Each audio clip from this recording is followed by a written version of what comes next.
Alright, so we're on the Labyrinth Part 3. So today we're going to cover the otoliths. The otoliths are the utricle and the saccule, and these I'll go into a little bit more detail in a second, but these are responsible for our perception of linear acceleration.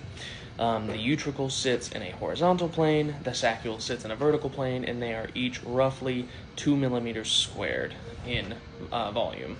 Yesterday I told you guys that semicircular canals are not gravity sensitive, but the otoliths are gravity sensitive.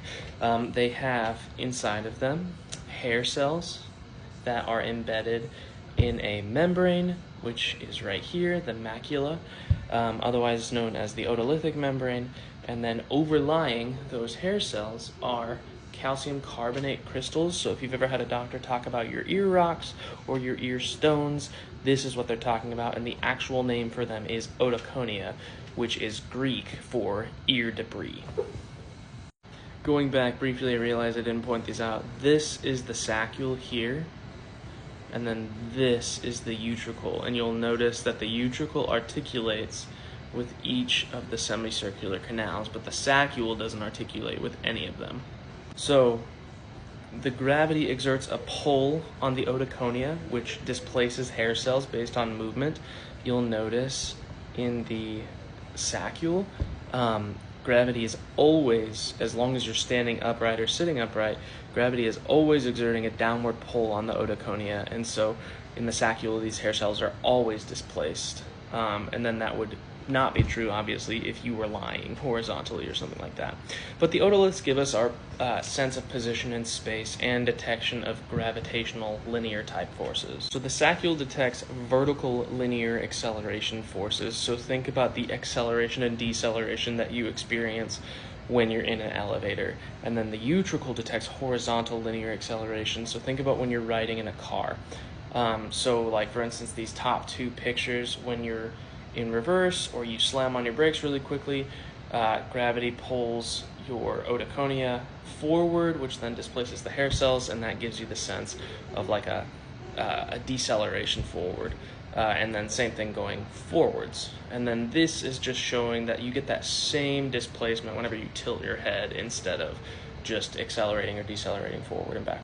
So this is what the otoconia actually look like, and you can see that in this individual, they must be getting a little bit older, because you can see that they're starting to get more porous and cracked, and you got some thinning of these linking filaments here. But essentially, when we're younger, these are very solid and very well connected to each other via these linking filaments. But as we get older, they become more porous and cracked, and this is can be worse in women, especially if they have a morbidity of osteoporosis. And so these linking filaments, as we get older, will also start to thin out, and then it's possible that these otoconia can actually become detached from one another. In those cases, you can have some free-floating debris in the utricle or saccule.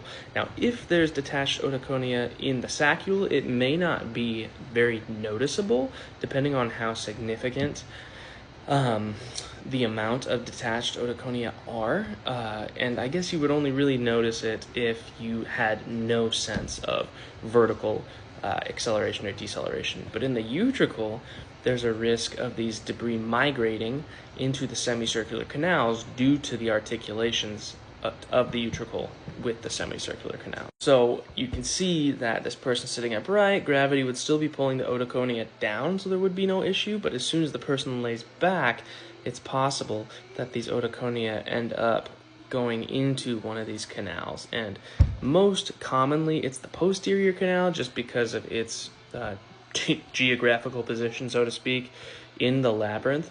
But then after that, the horizontal canal becomes the most frequent. Now, posterior canal is most frequent, upwards of like 90% of the time it's posterior canal. Horizontal canal is like 9%, and then the anterior canal is honestly probably less than 1%, but we'll just say 1%. So this can lead to a condition known as benign paroxysmal positional vertigo. Benign meaning it's not super serious, like there's nothing happening in your nervous system that you have to be concerned you're going to die from. Paroxysmal means sudden.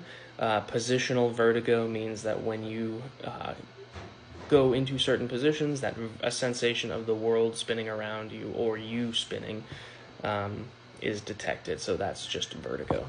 I'll talk a little bit more about BPPV or benign paroxysmal positional vertigo in future videos, but I just wanted to kind of introduce it now. And then the last big thing I want to talk about in the labyrinth is dark cells. And so this sounds super made up, but I swear it's not. They're called dark cells. They produce endolymph, and so that's the fluid that fills up all the cavities of the labyrinth. And then it also maintains homeostasis by regulating factors like volume, concentration of potassium and sodium, osmolarity, and pressure. Now, it's thought that they may also play a role in the breakdown of free-floating otoconia.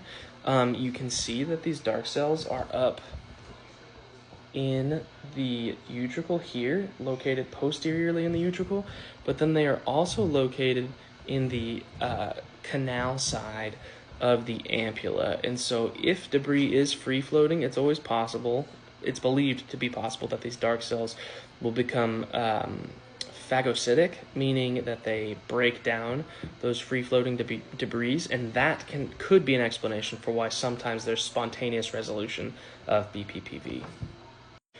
And in a nutshell, that is the function of the labyrinth or the peripheral vestibular system. So I hope you guys enjoyed these videos.